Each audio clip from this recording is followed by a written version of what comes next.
Hello and welcome to a brand new series where I share some of the best Easter eggs and details found in video games, with the only rule being they can't have featured on this channel before. I mean, I say it's brand new, I've just combined the previous details and Easter egg series together, but you get what I mean. Basically, if you want new Easter eggs and details served directly to your subscription feed every single week, this is the place to be. So perhaps consider subscribing. Anyway, without further delay, let's get started. Now recently, Goat Simulator 3 got a brand new DLC, in the form of Badlands Furry Road, a tongue-in-cheek parody of post-apocalyptic media like Fallout and Mad Max. As you might expect, the DLC is more of the same, as in it's completely mental, but that also means more Easter eggs. At this location on the map, you can find a man digging, though he doesn't seem to be getting very far. If we lick the man, something which I'd advise against in real life, we can see that his name is Stefan, which is pretty similar to Steve. Anyway, it's obvious that Stefan needs some help, and if you grab a jerry can from the nearby hut, you can speed things up a bit.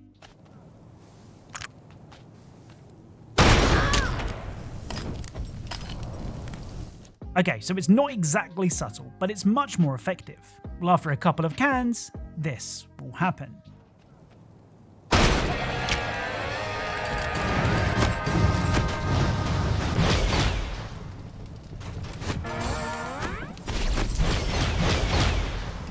So you can dig so deep that you end up creating a portal that sucks things in and spits them out again.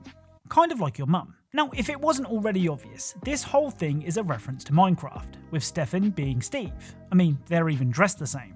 Of course, I had to test the portal out, and Stefan might not be the best at digging, but the man sure can fly. The other Furry Road Easter egg requires a lot more work.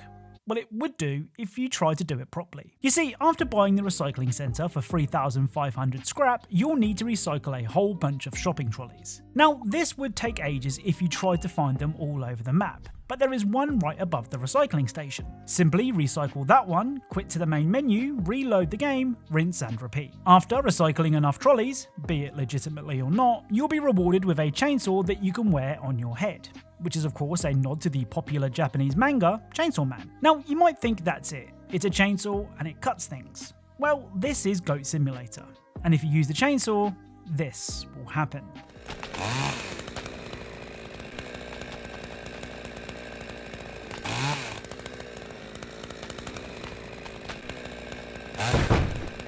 So using the chainsaw will cause whatever you're cutting to become two smaller versions of that item. Now, I did try riding a really small motorbike, but the game just sort of breaks when you do, which is a shame. So one of the big features of zombies in this year's Call of Duty is Old Tessie. Old Tessie is a car that can be modified and used to get around the map, or you could just shoot Ted the driver, you know, to see what happens. Assault detected! Cease immediately! Tell me you want to walk home without telling me you want to walk home! Please do not hit me! It hurts my feelings! Wow! That's smart! Your bag is dead! Termination, motherfucker! Anyway, after shooting poor old Ted, let's take Old Tessie to Van Dorn Farm. Here we can find this house, and upstairs a TV showing static with a message scrawled on the wall saying that the twins lie. And as far as messages written in blood go, this is pretty ominous. Well, if you hold the interact button near the TV, the picture will eventually change and show the twins in question, who are giving off Serious the Ring vibes. Keep holding the interact button down and the next image to appear will now show just one of the twins. So head down into the basement to track down the missing twin.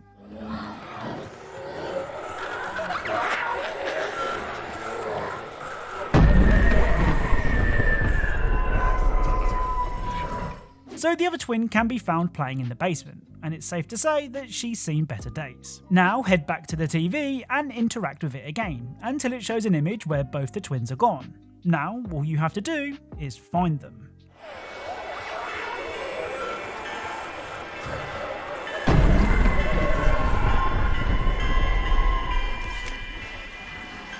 So the twins can be found dancing on the farm, and when they realise that you found them, they will drop a whole bunch of goodies, including a Wisp tea can which kills zombies after you've dealt a certain amount of damage, which is pretty handy. The other zombies Easter egg that I found is really cool. When playing as Tank Dempsey, you can do this. Hey baby, Flames of righteous fire. Dog tags. What the hell?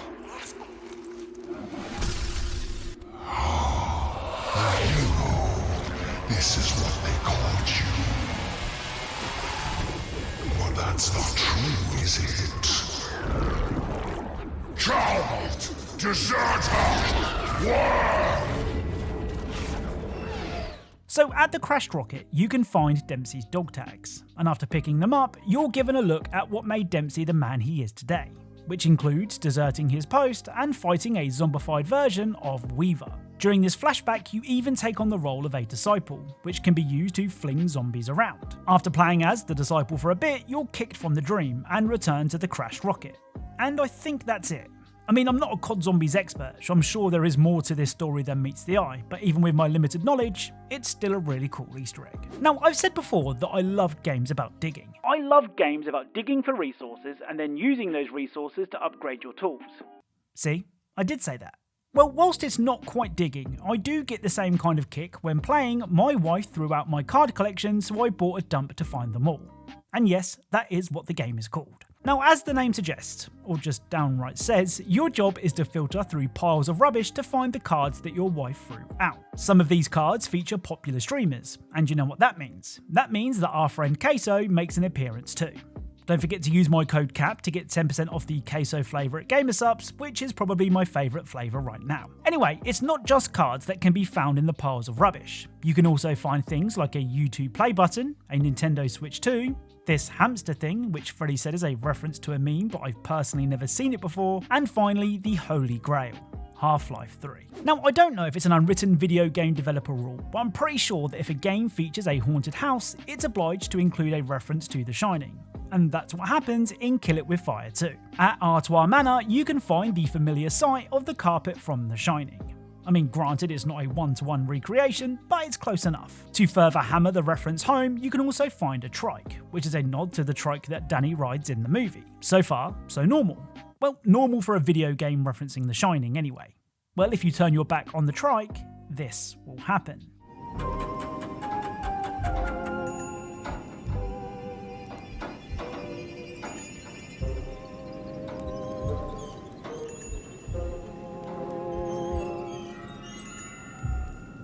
So the trike will sneak up behind you when you aren't looking. Sort of like a much less creepier version of the Weeping Angels from Doctor Who, but you know, on wheels. And what makes this particularly creepy is that when your back is turned, you can hear the wheels squeaking as it gets closer.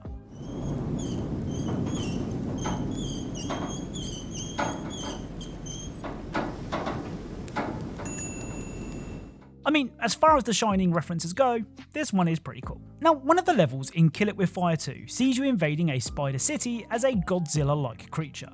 Though I don't remember Godzilla using his handheld vacuum to hoover up a whole bunch of cars. Well, if you want the authentic Godzilla experience, you're going to need the atomic breath. And here's how you get it. First up, you're going to need to unlock the bridge to the final island and find the nuclear reactor.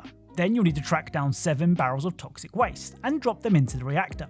After dropping the 7th barrel in, nothing happens, which is pretty disappointing. Well, if you approach the reactor to work out what the hell is going on, you'll be prompted to press X, which will give you the laser breath. So let's see what it does.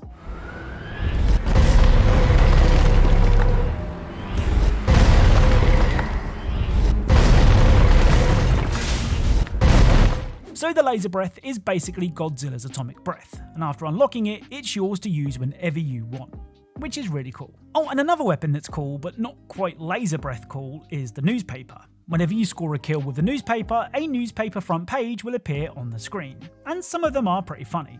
Here are just a couple of my favourites.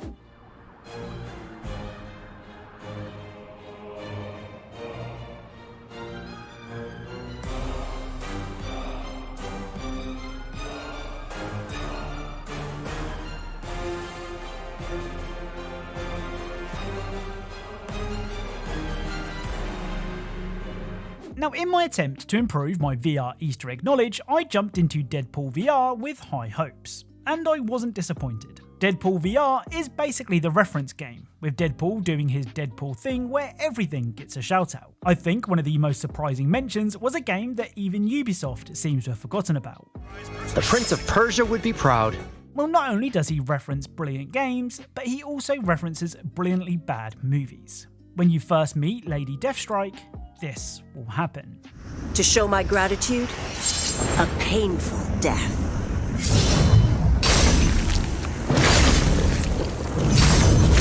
You're tearing me apart, Lisa! So as Lady Deathstrike literally tears Deadpool to pieces, Deadpool will mention someone called Lisa. Now this may confuse some of you, but if you're a person of culture, you'll know that this line of dialogue was a reference to the so bad it's good, but still definitely very bad movie, The Room. You are tearing me apart, Lisa! Another reference can be heard from someone that isn't Deadpool, which makes for a nice change. When speaking to a dead samurai, they will say this. I decided early in life to become Emperor of the Brigands, and at a young age I took up the sail and the anchor and captained a great ship, conquering island after island on the Grand Line with my outfit of merry and powerful friends. Together, we sought to conquer all who stood on our way as we journeyed towards the one thing that would make me Emperor of the Brigands. The one thing. Dude, it's the One Piece, not thing. One Piece. Everyone knows. Fine, you're a knockoff One Piece. What do I have to do to get the door opened? So Deadpool rightfully points out that the story that the samurai is telling is basically the story of One Piece, though the samurai tried to avoid being sued by calling it One Thing, which is pretty funny. Now at the beginning of the game, Deadpool finds himself in a car with a nameless goon, who looks rightfully concerned. It's here that you can get to grips with controlling Deadpool in VR by grabbing ducks and dropping firecrackers. Next to Deadpool is his snacks bag, and let me tell you, Deadpool will never, ever be hungry.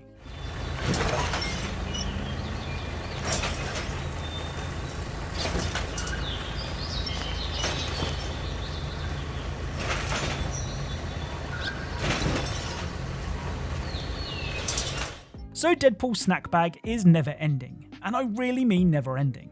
I don't know about you, but I really want one. So that's it. If you enjoyed this video, then a like is really appreciated. If you are a fan of Easter eggs, please consider subscribing. If you want to get yourself some gamer subs, use the QR code on screen or the link in the description, and make sure you use code CAP for 10% off. As always, thank you all very much for watching, and I'll speak to you all soon.